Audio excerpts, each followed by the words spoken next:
Man, I'm excited to talk some bets with you. We're going to get to our Namajunas Ribas Fight Night picks, but first a little wheel shining session here, just to tell you why you should take us seriously, why you should subscribe, and why you should bet alongside us. So yeah, we were just kind of crunching some numbers real quick before the pod, and man, so over the last five cards, so this is dating back to like Volk Taporia. Overall picks, and this is including 1-star picks. This isn't just picks that we bet. This is even including just we pick every fight on every card. So this is just overall picks, even stuff that we told you like wasn't really worth betting or we wouldn't personally put our money on this. So this is even including like somewhat bad picks that we kind of are coin flips or whatever you want to call it. 71% overall the last 5 weeks on just overall picks. That's not bets, just overall picks. And then you talk about we don't always just pick chalk. Out of all the underdog picks we've given out, some more bullish than others, but you crunch those numbers, that's 58% as far as dog money lines. There's a couple more dog props that we gave you that hit. And 58, I mean, that's a great ROI if you're only betting underdogs and you bet 58% of the underdogs you bet, and that's not including the underdog props. Like you're well in the green there. And then counting underdog props in there, we're at 69%. So we're talking about plus money bets, almost 7 out of 10 we're hitting.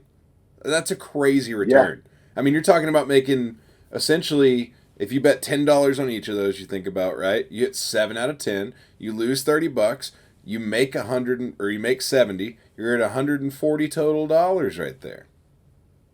Oh yeah, no, for sure. And so that's why you should listen, and that's why you should subscribe, and that's why you should bet alongside us here at Beefy Boys Breakdown, Beefy Bet segments here, man. But I gotta say, last week went 66% on overall picks. 2.7x my money though on actually things that I felt good enough to put my money on. One So that's point one kind of point a more seven for your boy as well. Both positive. 4 weeks in a row positive betting. Yep. And then even like the overall percentage last week, there's kind of a little asterisk there because I'm confident that that battle was going to beat Lou. So he was cruising. That was our 3-star lock of the week. So that would have made it 9 out of 12 or 9 out of 13, which is a higher percentage. And then Colabel Silva, we both scored that fight for Colabel. It sounds like we're making excuses, but like it was a split decision. Like I don't necessarily like regret giving that pick out. Like it was kind of a And I dare anyone to watch the fight and then not score it 2 rounds for Culibao there. Yeah, so judging gets weird. Things can happen in MMA, but I mean, so if you include that, that makes it what 10 out of 13 if Battle wins and Colabao kind of doesn't get hosed in the decision. So it is what it is. But swinging a hot bat, 10 out of 13, 77% that would be. I mean, that would be a hot bat. And that's not too much of like that basically is what happened. Like that's basically a more accurate depiction of our picks and how we're seeing the board. Maybe not of the picks themselves, but how we're seeing the board. Like I think is like I'll put it this way: if you wanted to call those bad beats, which I think in MMA those are what I would call like backdoor covers, bad beats, whatever the fuck you want to call them. The shit in gambling that like you hate to see, that is like the mortal sin of a gambler is not considering the backdoor cover, right? Well, even still, we're positive. If we got those, we'd be swimming in money. yeah, nope. And what I'm getting at is saying that I feel like am seeing next week's card and seeing more value in next week's card. Namajunas Hebets I'm talking about. Not a great card from like a watching perspective or a fan perspective, but from a better perspective, like I'm drooling at this card. I'm gonna be a real scumbag. I'm that guy in the sports book watching like Williamsburg State betting because they got a hot tip. Like next week's card, kind of hot garbage, but there's so much like from a betting perspective I love that I'm gonna be foaming at the mouth for next week's card. I got to give one shout out and we'll dive into it, but it's very similar to McNeese State. They're 30-3 this year, 12 seed. I think they're going to wreck in the tournament. Coached by Will Wade. We went to school with his cousin, Becca Wade, shout out. I also watched Will Wade beat Trey Young when I drove 6 hours to Manhattan to watch OU, and they were ranked number 4, and they lost by 20 on the road to an unranked team. So big shout out to that guy. I'm riding hard on his team. And with that said, let's get into this Namajunas Hebus breakdown card, man, because as you said, value all over the table. There's not a favorite bigger than I believe is minus two. Man, as I'm seeing it right here, I don't see one bigger than minus 200 right now. Currently sitting. Wow, that moved. Yeah, when I looked Saturday night, it was at minus 250. So, I mean, but still small, close money lines, which equals value. And there's a couple of like close little underdogs that I like. And we'll dive in. First fight on the prelims, Muhammad Usman taking on Mick Parkin. Now, this is one we see a little bit differently. As a 1-star, I like Usman at plus 124. At least that's what it was when I looked at it. You like Usman in this? Yeah, and we got into it a little bit yesterday, but like I could see Mick Parkin 8-0 undefeated, high prospect. Usman has a way of just making fights snoozy. Like I don't think he finished it. It would be by decision 1,000%. So you could squeeze even more juice out of that. Like Usman by decision, I'm sure is very juicy. But from a value perspective, like I think it's kind of a coin flip fight. Like, do I like Mick Parkin more as a fighter and as a prospect? Sure, of course I do. But I can see Usman just snoozing it up, clinching it up. Maybe he gets a takedown. He's definitely not – I'm not predicting for you who he outstrikes him by any means. If this was a Muay Thai match, I mean, I'd be hammering Mick Parkin. I could see Usman just snoozing it up. So like I said, it's a 1-star. I'm not bullish on it. Probably won't bet it. But actually, I have 3 1-star dogs to start this off to where – individually, I don't love any of them, but just from a broad stroke betting perspective, I bet if you did 1 unit on all 3 of these dogs, there's a solid chance that you're like in the green at the end of that. Like I can see 2 out of 3 of these hitting. I got to push back just based on I think Mick Parkin. I like him as a 2-star this week. Reason being is he's going to do a lot more damage. Usman's going to play a silly striking game to start. He's going to get pieced up. He's going to push him to the fence. It's going to be a snoozy fight post that point. I think Parkin takes round 1 based on that. I think this is the decision. I think the over is a good bet here. Honestly, as a heavyweights, they're going to set a low under 1.5. I think the over is pretty good.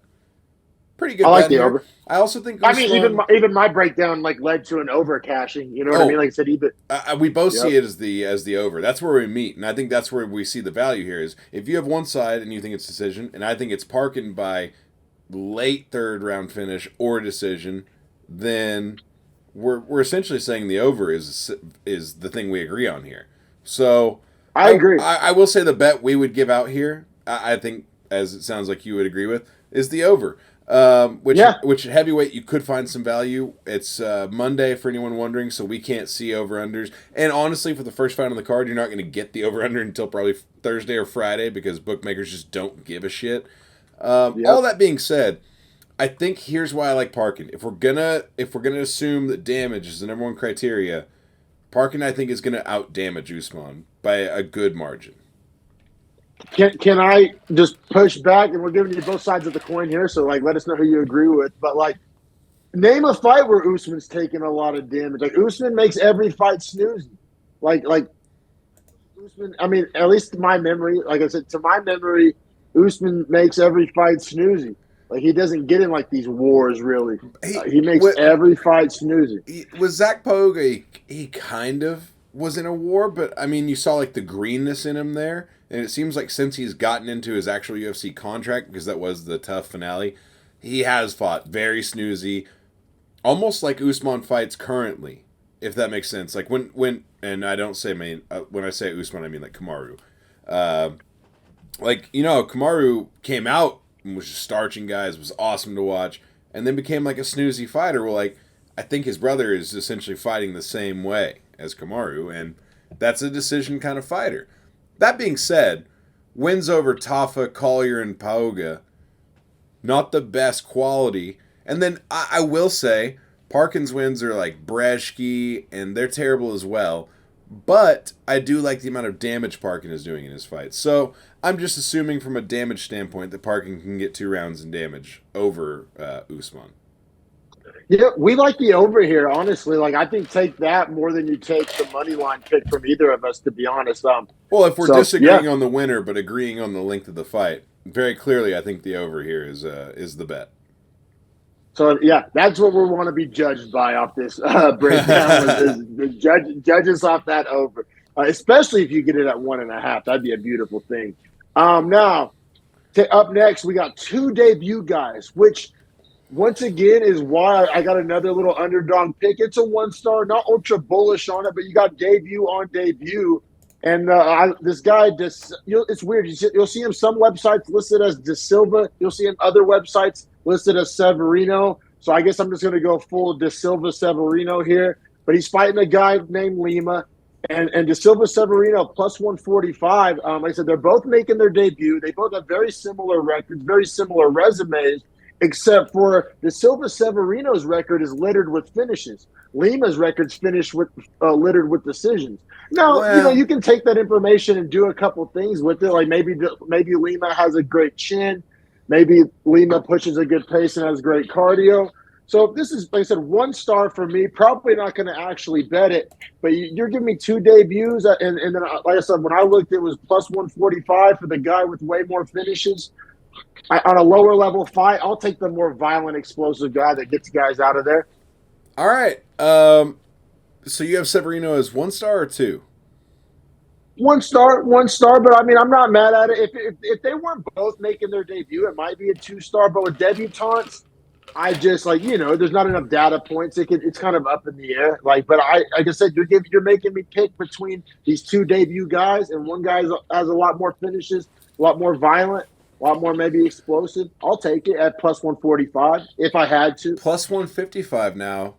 Give me Severino, 2 stars. I love this guy. All right? 8 Right? fights, 8 finishes.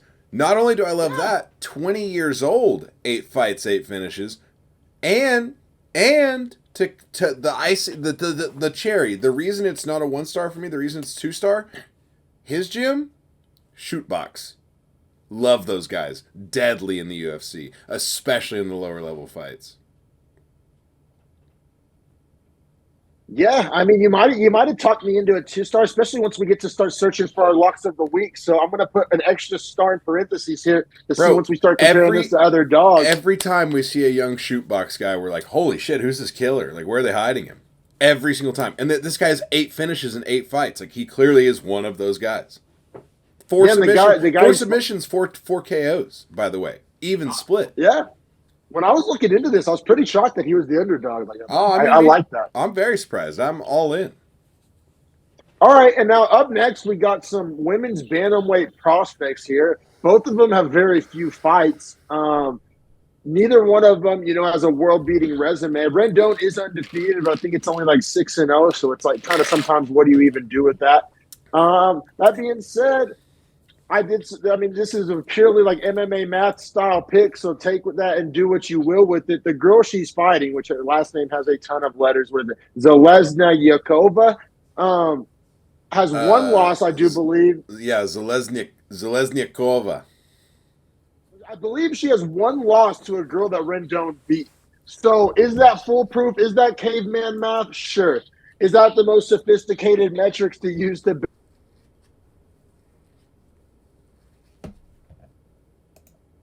believe Zeleznykova's loss is to a girl that Rendon beat, if I'm not mistaken. So, yeah, I mean, you're making. No, yeah. That's no, yeah. Zeleznykova's loss is to Melissa Dixon. And she is not who. Rendon never beat her, right? Am I wrong? Is that? Yeah, okay. Yeah. But it's a decent loss, though. I think Melissa Dixon is like I like Melissa Dixon. Yeah, for sure. So I mean, I don't know. You're making me pick between two unexperienced women's bantamweights. You're going to give. I think I view them as about the same, but one's undefeated, one's not. I'll take the plus money in that. Like I said, more of a coin flip. It's a 1-star for sure. But like I said, if you bet those three, if you bet Usman, De Silva, Severino, and Rendon, all like there's like 1 unit straight bets each, I guarantee you're walking out of that in the green. I don't know, man. I don't like Rendon here either. 35-year-old women's bantamweight. It's not a good look. It becomes very tough for those women to make that weight. And 6-0 at 35, I don't know if I like that either. The other side of it is Zeleznyakova went to decision with Dixon, and I don't love Dixon, but Zeleznyakova, that was 2 years ago for her when she was 26. Now she's 28. Give me the debutante. But no bet for me, honestly. Yeah, yeah. Like I said, this is a 1 star for me. No bet. Like probably wouldn't bet it. Like I said, if you're going to take a dog pick from us, take Severino, right? Yeah, hell yeah. I want him as a straight this week. Like I like him, and the number's getting better. Like we said, like you just talked about, 155 now.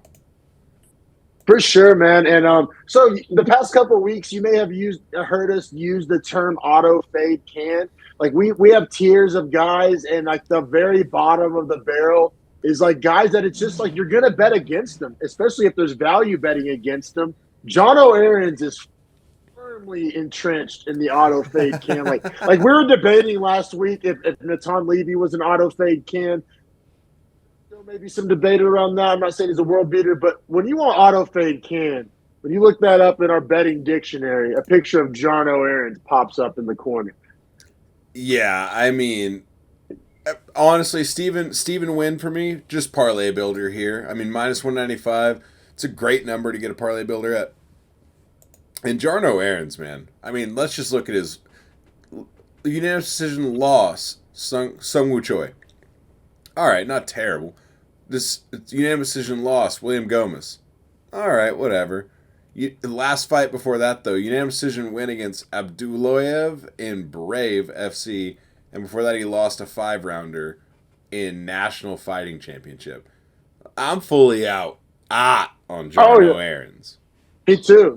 Like, this is my first time officially employing the auto fade strategy. It didn't really matter who the opponent was. But Steven Wynn, sure, I'll bet on you this week. This is my first 2-star that I'm going to give out.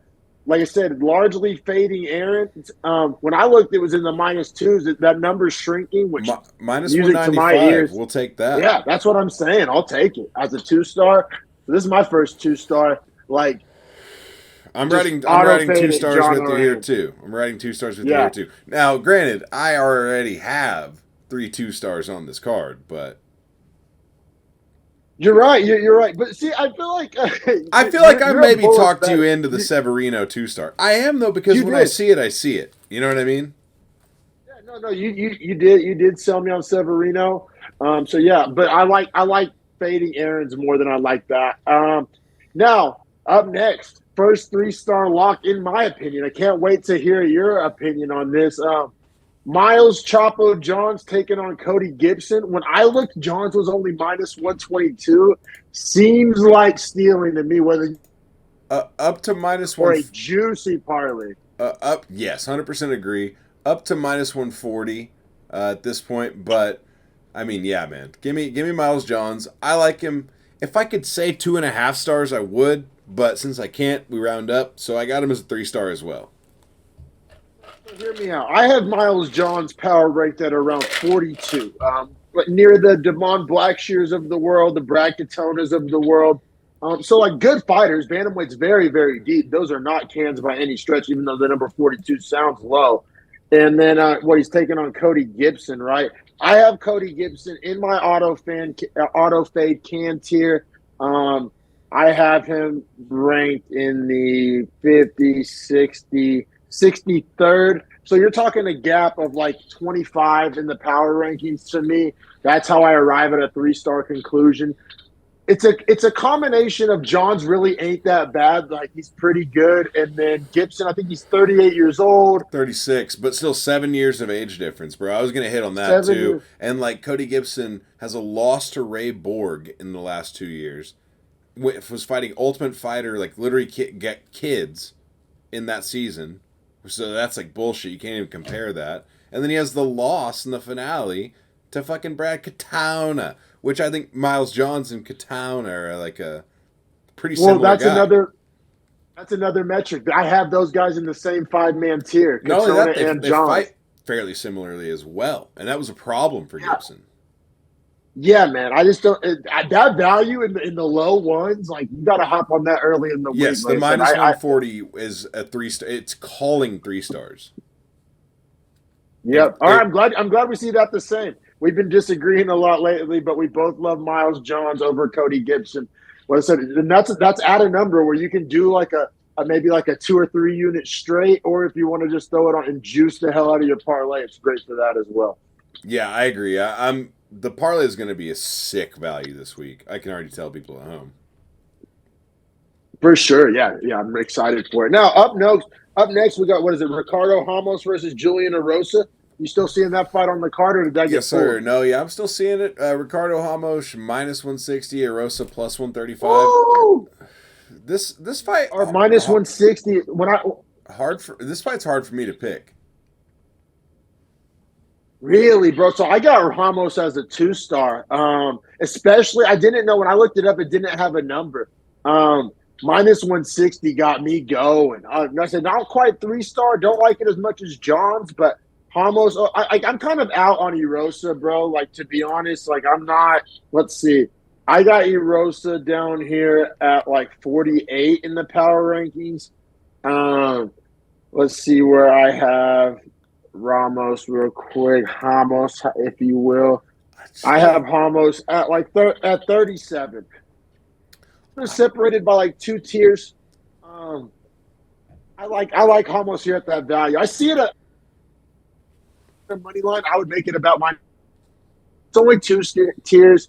Like they're comparable, but I like Ramos.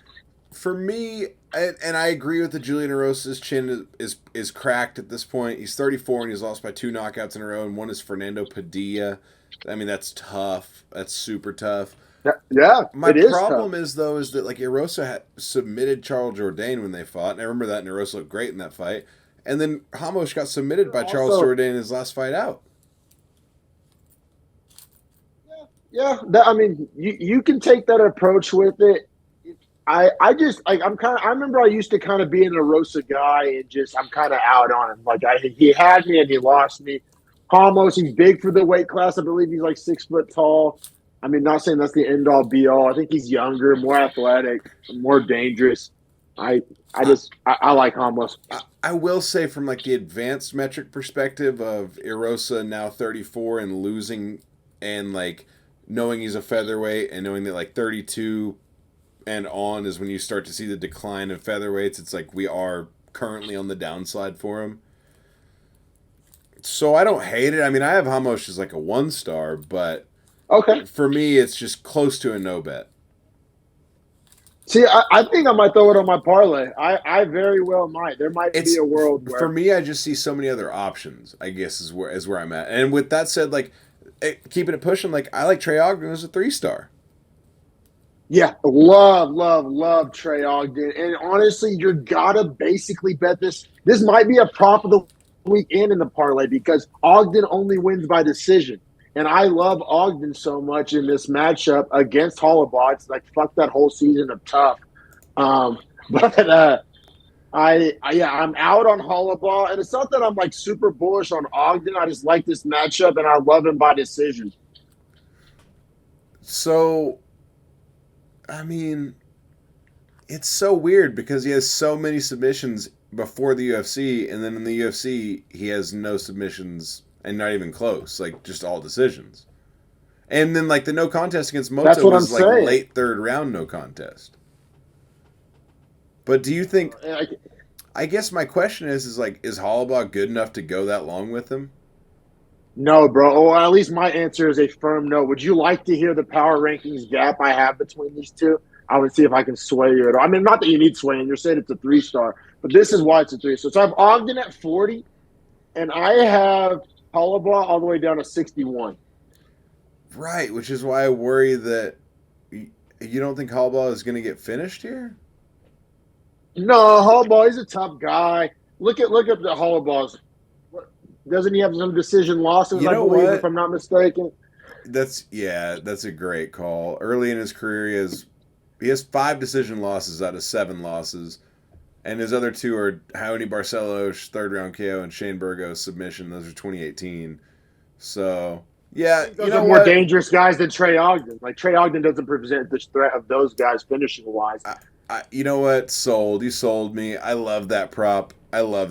Trey Ogden by decision. And I'm sure you're going to get plus money because Trey Ogden's minus 150. So we're probably looking at like a plus 170, plus 180 Ogden decision here. Yeah, I think I'm gonna be riding Ogden heavy. I love the idea of having that minus 150 on a parlay, and I love Man. the Yeah, most likely prop.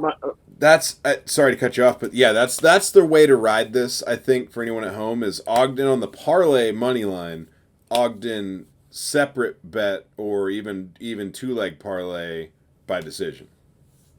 Yeah, bro. Like I'm serious. Like I'm feeling that. Like he's this week's Mears chart. Yeah, We yeah, were yeah. riding Although for sure. although All the right, man. Philo submission, I was riding pretty hard too. Last week I loved both those guys. Sure, yeah, you sold me on Filio. So I think whenever we sell each other, good things happen. I So agree with you you. know, Yeah, when we each have strong takes, it seems to be for a good reason. for Hey, sure, man. Now up next, I'm gonna fill up this drink. Yeah, we'll start the main card, but go ahead because I don't know shit about Luis Pajuelo. So yeah, no problem. All right, first fight on the main card. We got Padilla versus Pajuelo. Do you mind pulling up Pajuelo's topology? I'm picking Padilla here as a 1 star, basically because, like we're saying, who the fuck is that guy? It's a debut guy. Padilla does have the win over Erosa, like we mentioned earlier on the pod. Padilla, he's long, he can box, he's Mexican.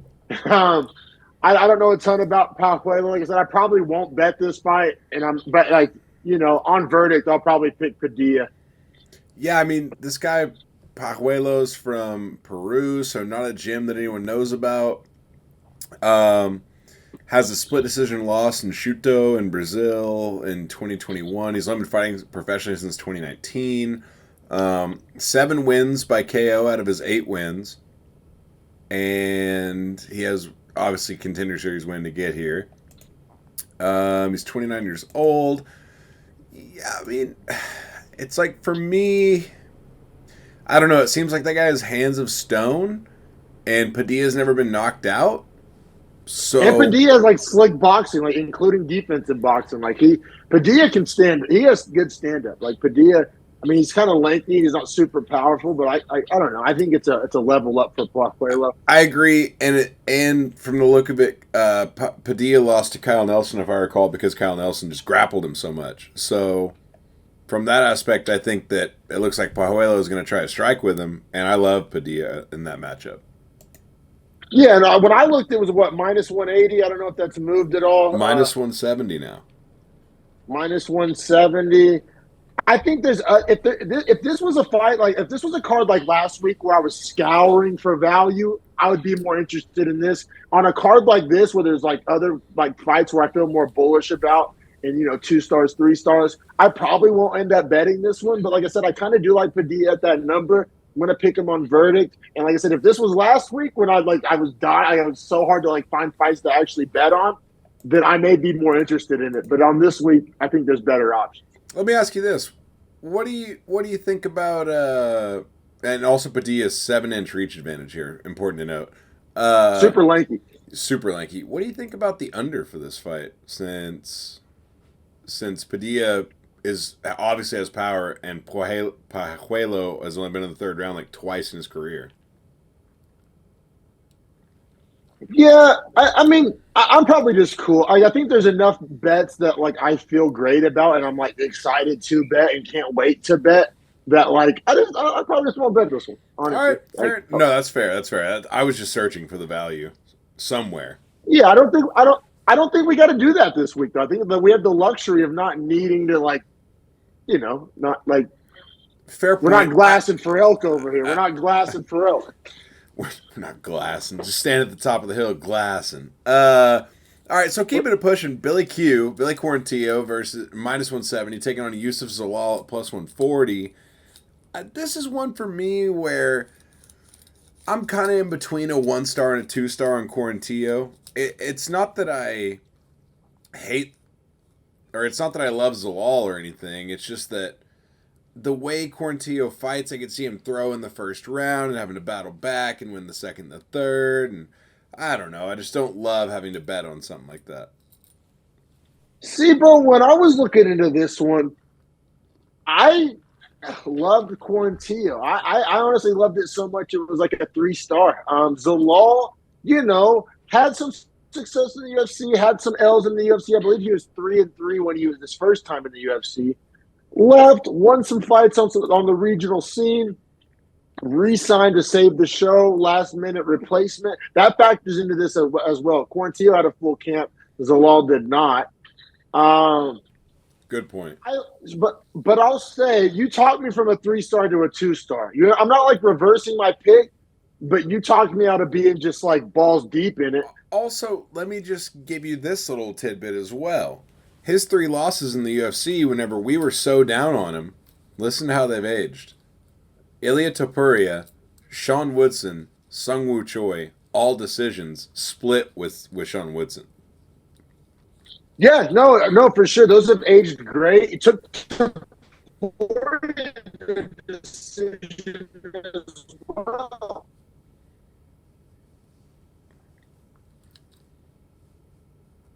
But Billy, now read off some of Billy Q's wins though. Like Billy Q has some solid ass wins. Also, like, probably better than Zalal's wins. Also, Zalal has the Damon Blackshear draw, which makes me concerned because that seems like a stylistic comparison to Billy Q. But Billy Q has wins against Damon Jackson, Anthony Hernandez, Gabriel Benitez, Kyle Nelson, Spike Carlisle. But honestly, those are all aging horribly. Yeah, what was the first one you said? Or Damon Jackson. Yeah, see, I kind of like Damon Jackson. I like that win. He's all right. But why? What's Zalal's best win? We talked about his good losses. What's Zalal's best? All right, but like if we're talking about losses though, too, in like the same years, Billy Quarantillo has losses to Gavin Tucker, Shane Burgos, and Edson Barboza, and those all are aging terribly. See, I would push back that Burgos and Barbosa are aging terribly. Now, the first one for sure. Barbosa's not like great. Barbosa's still a top 15 guy. He's still top 15. Like Barbosa would go out there. Yeah, maybe. Go out there and beat Yusuf Zalal right now. Yeah, for sure. Yeah, that's a fair point. And then you talk about Zalal's best win. Nobody. Yeah, I mean Austin Lingo, Peter Barrett, Jordan Griffin. I mean that sounds like fucking Family Guy names. But that's what I'm saying, bro. Like Zalal, like he's good enough just to lose close. Like he's like I don't know, it'd probably Billy Q by decision. Yeah, I just give me the Billy Q decision there because when Zalal fights guys better than him, he takes him to decision, but he loses. That's what I'm saying. That's like I don't think Zalal beats Billy Q. Like, you know what? I want that prop now. I don't know what it is, but I want the Billy Q by decision. Billy Q by decision? All right, I'll put it with a question mark in my prop list. But also, Billy Q parlay builder all day. -170. Okay, so you like it maybe as like a 2-star then? Yeah, I think you talked me into 2-star. Yeah, because I was between 1 and 2. You definitely sold me on 2. I might be even just a little. Me on 2 as well because I was at 3, but you brought me down to 2. I think that's where it lies. All right, that's all right. Fair. Because I'm feeling like a good 2-star. You feeling like a good 2-star? Yeah, like I already had one parlay assembled with him on it. Because I'm feeling closer to 3 than 1, if that makes sense. If I'm waiting where I'm at on this 2. Yeah, no, fair enough. And I might be constructing a 5-legger here because I have my 3-legger, and like if you add Nguyen to that, you can maybe find one more and have a juicy ass 5-legger this week. But let's keep it pushing here to a fight that I'm kind of conflicted about. We got Reno Zone. I'm a resident of Reno, Nevada. Reno Zone, Peyton Talbot. You've met him as well. On Cameron Simon. Yeah, I met him at the skate park. We both skateboard around the Reno area. It's hard not to kind of feel a kindred spirit with the guy. I love watching him fight. I'm not sitting there to try to make it sound like we're close friends or anything. I met him one time, but he lives in the same city I live in. He likes fighting. He likes skating. Like, we have a lot in common. Now, big fan of the guy. Now, with all that said, let me just cut you off before you give your breakdown because obviously now everyone is thinking, oh, it's biased. Before any of that said, I live in Norman, Oklahoma. I've never met Peyton Talbot. I don't skate. I love skating, but I don't skate. Anyway, I have Peyton Talbot as a 3-star. I saw one bettor online saying they're going to bet 8 units on Peyton Talbot. Yeah, man, it's tough just because the resume is so incomplete. I think Talbot has like 7 fights overall. The thing that gives me cause for concern, like I said, try not to be biased. I just said a lot. I believe his Dana White Contender Series win was a decision. That is always kind of a red flag for me on a prospect whenever he doesn't finish his contender series opponent. I swear, I'm not Yeah, trying to but be real. I agree, but he finished his UFC debut. That's another problem for me. I had his debut as like an auto fade can Oh, and he like finished bad. him early third round, within 1 minute of the third. Had him beat the hell up in the second. Yeah, no, now pull up Simon's resume real quick. So I did, and like, here's what I will say about Simon is that he does not he lacks quality wins in his record. As many UFC fights as he has wins over Kozlo, Mana Martinez, Terrence Mitchell, and then he has the loss recently to C-Rod. Yeah, and that was a prime example of C-Rod missing weight and being on bullshit. Like I'm not that he gets a pass, but like kinda. And then like Mana Martinez, when he beat him, that was a good win. I feel you has aged kind of poorly, but that was considered like a tough debut. Here's At that time. Here's another selling point I have for you on this. Peyton Talbot he does the Sean O'Malley thing where he doesn't have a true stance. He actually fights, he switches both ways, right? Because I went back and watched him just to confirm that I should bet this. I went back and watched his fight where he got the sub against Nick Aguirre. He can switch stances fluidly, very similar to Sean. That's going to be a big problem for someone like Cameron Simon, who's southpaw, who he's going to want an orthodox, like he's used to fighting orthodox guys and having the power side advantage. So when that's taken away from him or it switches midway, I think he's going to have a lot of problem dealing with that. And he's really good at scrambling. That's like Simon's like probably best quality is he's able to scramble so well. I don't think necessarily that is going to matter against Peyton Talbot. You know what? So either way, I'm just not going to bet this. I just want to enjoy this as a fan. I want Peyton Talbot to be the guy, like the one guy that I can just be like a fan, not a podcaster, not a bettor. You know, not my hometown, but like the town I call home, and you know, see him at the local skate park and stuff. The dude can skate good too. It's pretty dope watching him skate. And so it's a no bet for me for like personal reasons. Like, I think I'm too close to the scene.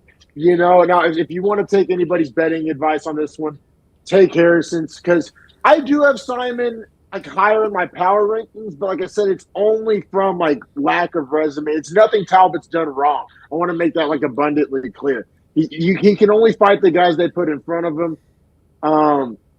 He hasn't like so he has one contender series win and a finish in his UFC debut. That is fantastic. But I just Simon's done a little more heavy lifting, I would say, and this is a no bet for me for personal reasons. If you want to take one of our picks, take Harrison's.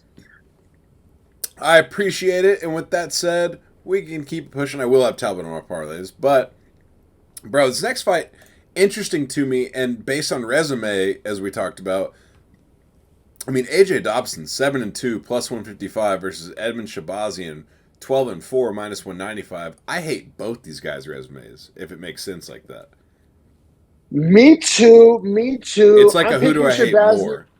Yes, I am picking Shabazian too, but simply because I hate Dobson's resume more than Shabazian's based on like quality of opponent. 1,000%. It all comes down to those high-level fights Shabazian's found himself in. That's like I said, I'm probably not going to bet this one, especially when I look. Shabazian was minus 185. It's a 1-star for me, but I'll pick Shabazian on verdict. Fuck it. See, for me, I have as a 2-star. I think that you're talking about AJ Dobson has losses to Malkoun and Petrosian, but wins over Tifon and Chukwi. And for me, I look at Shabazian in comparison, losses to Fluffy Hernandez, Imavov, Hermanson, and Brunson. And Brunson in 2020. Well. All of those are good losses. And he has good wins before that. And those are all 4 of the losses in his whole career. So for me, I don't see AJ Dobson being even close to those 4 names. So I like Shabazian here.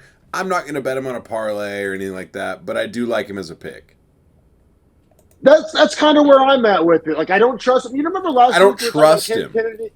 Kennedy and Nzechukwu were like, I exact just same don't thing. Trust him enough to like not fuck this up. I've seen him mentally ruin himself too often to bet on him. 1,000%. So like everything on paper, like I said, picking it on verdict. But yeah, I'm not betting on Shabazian. Sorry about it. Like, that's just not what I'm trying to do with my money. But yeah, we can keep it pushing because this is one that I find interesting. Carl Williams, biggest favorite on the card over which Tafa is it? I literally Uh, just have Tafa written down. Justin Toffa, so the older Toffa brother, the bigger one that had to pull out from his fight, and his brother filled in for him. So coming off a major injury, it looked like. I mean, that's not great. Well, I wouldn't say major, but semi-major. Like it was very, He very, had to pull out of a fight. yeah, very unpleasant. Carl Williams down to minus 200 though. Yeah, man, and I just like I picked everything I just said about Shabazian. Basically, I'm gonna see it get without Williams. Like I'll pick him. Don't think I'm gonna bet on it, especially at the worst value on the whole card. Like there's he should win. Like I'm picking him to win. I just not like I don't love the value, and I'm not like a big Carl Williams guy. And especially fighting a Toffa brother, there's always that puncher's chance. Like that term gets thrown around a lot, but like the Toffa brothers are the prime example of puncher's chance. So probably just not going to bet this one, but I'll pick Williams as a 1 star. Let me ask you this. So early in Justin Toffa's career, he has the KO loss to Jorgen De Castro. Not great, obviously. Then he beats Juan Adams. Who the fuck knows? But KO's in 2 minutes good. Split decision loss to Carlos Felipe, who's suspended for steroids. So that's arguable, I guess, in that aspect. Kind of funny to say.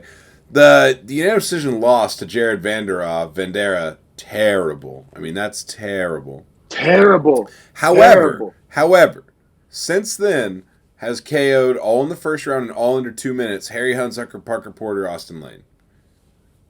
And all those are cans. All those are cans. But he's KOing cans under 2 minutes. Let me tell you about Carl Williams when he fought decision Lukasz Brzeski and Chase Sherman and didn't finish either of them. We're talking about the guy that finishes auto fade cans and the guy that doesn't finish auto fade cans. For the value, give me Justin Toffa at 1 star. Yeah, I don't hate Williams by decision personally. I take all that same information you just gave me and did something different with it. Like Williams for sure has good cardio for a heavyweight. Toffa for sure does not. Williams is probably the better fighter and can probably avoid the nuke. I can see Williams by decision or the over on this. Are we gonna pick 2 over heavyweight fights and just be those guys? My other problem though too is that like Carl Williams is 30 pounds lighter than Toffa, so like getting that takedown might not be the easiest for him. Well, I think I'm going to default to my original statement is that like I'm not going to bet this. This is full no bet. Yeah, this is yeah. I might downgrade my 1 star to a no bet. Just the whole situation sucks. Yeah, for sure. And then we got our main event: Rose Namajunas versus Amanda Ribas. This one, I think this one's so subjective, and you can see it however you want to see it because like both of these girls are 3-3 in their last 6. And they've both been fighting basically top girls. So, I mean, if in that case, it sounds like I'm leading you in the direction of Ribas because I really do kind of view it as a coin flip, and Ribas has the underdog odds on her. So it's like it's one of those things where probably picking on verdict, I'm probably going to pick Rose. Like I think Rose's like ceiling is obviously higher. But like gun to my head, I have to bet. I may take the Ribas plus money. Like I really do kind of view this fight as a coin flip. I don't know. If you feel strongly one way or another, I can be sold on this one. It's like I had Namajunas in my picks. Ribas is probably where the value lies. I'm open for the salesman to come swoop in if you have a hot take. So Ribas is moving up a weight class, right? Well, they both did basically. Was Rose's last fight not at flyweight? Last fight was at flyweight, yeah, but Ribas has had fights at flyweight. I'm almost positive. I believe. I just feel like Fiorot is so much better than Ribas. I mean, would you agree with that? Oh yeah. Well, Rose fought Fiora close, won a round off of her for sure. Yeah. No, that's what I'm saying. Like I'm picking Rose. I in my parlay I league, I have have them one one star spot Rose apart. here, but for me, it's like not a fight that's worth betting with all the other value. Could not agree more. Because like I mean, I have Rose Namajunas at 8 and Hebus at 9 in my flyweight power Yeah, rankings. Like yeah, I agree. so, If Hebos touches plus 200, I might have to come over to the Hebos side though for the double money. exactly. That's where I'm at with this. Like from a pick wise, I'm picking Rose, but like if you're just going to be the guy that's live betting every fight at the sports book at the bar or like whatever, like if you're just throwing around sprinkles, like the Heba sprinkle, like if, Not a terrible sprinkle. I mean that's one that could grow some grass on the front lawn. because like she could win that fight for sure. And Rose occasionally shits the bed. Like occasionally she just like doesn't show up. So what are we going to say is our official parlay here for this week? I was gonna say our official pick on that one. So I have two that maybe could be combined or mix and matched here. Basically, the four fighters because we're gonna disagree on Talbot. You said you're putting Talbot in yours. I don't think I can do that. So Win, Johns, Ogden, and Quarantillo. Like, do we run that as a four-legger? Do we pick our favorite three from that and run a three-legger? Do we do a sprinkle on each? I mean, how are you feeling about that? That's how I'm feeling. I think those are the four names we got to play with. I I think we're going to do pretty much this. I like all four of those, but I'm probably going to swap Talbot for Quarantillo. But it's essentially the same thing because they're about the same odds. Okay, yeah, and I may be call me conservative better McGee. I may place a three-legger and then add the win to the four-legger. Like I may do Yeah, one of each. I kind of, man, it's like I love Ogden and John so much. I think everything I do is going to be based around those two. But it's like, I don't hate the Shabazian line there at all. Minus 195, like in place of win, considering it's the same number. So for anyone at home, Oh, like, see, I like win way more, like way more, like because I love auto fading Aaron's. Like I feel stronger about auto fading Aaron's than you felt about auto fading Levy. Like I am a firm can Aaron's auto fade believer. all right, well, I'm sold on that. let me also say this for like the plus money as it currently stands. I like Tafa at plus 170. And I love Severino at plus 155. Those would be my two dogs I'd be giving.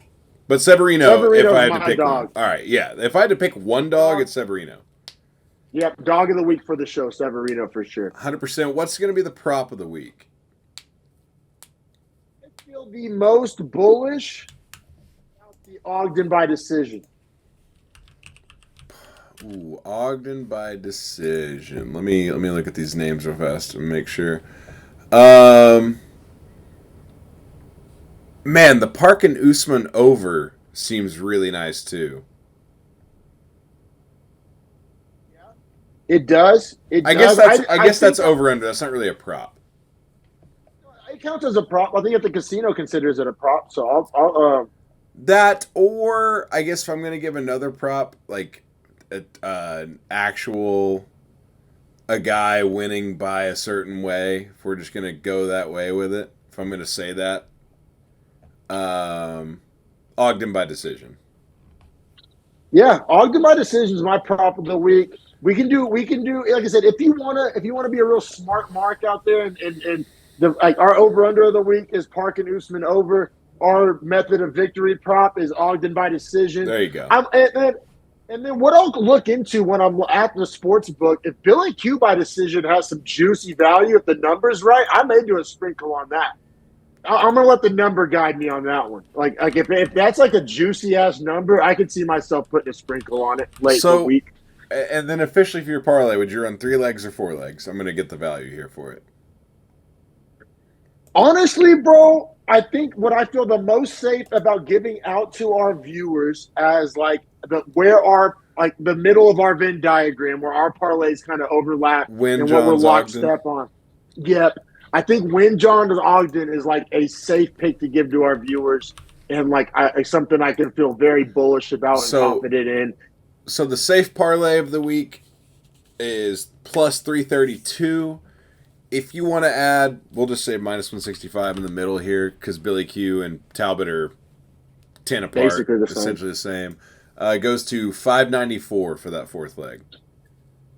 So what I think my actual bets are going to be this week, I think I'll do probably 1 unit on the 3 leg, one leg, add Quarantillo, do 1 unit on the 4 leg. Maybe Severino straight is still up in the air. I may have to sprinkle that. And then Ogden by decision. I'll let that guy. Whatever the better number is between Ogden by decision, Parkin Usman over, or Severino money line straight, I'll let the number dictate. Like, out of those 3, I say you just bet whatever the biggest plus you get. Like, that's my advice. I know it's kind of vague advice, but I like all those. I say just get your value. Also on the table, if the value was good on both Ogden over and Usman over, and you wanted to get a parlay for over-unders, clearly we're saying one guy by decision, and we're saying the other fights in, probably a decision as well. Both those are decisions. We're saying both those are overs, so if you're looking for an over-under parlay, that would be the over-under parlay. Double overs. And that's for sure going to have a nice little value for a 2-legger. I imagine probably that's going to be nice too. So I say, and we like to give out our official parlays, and you can judge us off those. But really what you should be doing as a bettor, right, is taking all of these picks that we're giving you and then pick your favorites.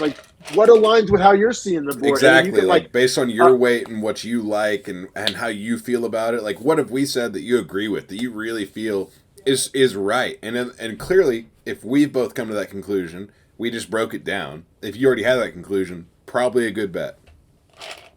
Yeah, exactly, man. So we're gonna give out our official parlays and stuff. But you're a human, you have a brain, you're a bettor. Take this information we're giving you and add your own little flavor to it. Arrange. That's the cool thing about parlays. You can mix and match and do kind of take this information and do what you will with it. Or add no flavor and be plus at least 300% return on investment like we are at this point. So. Because you're right.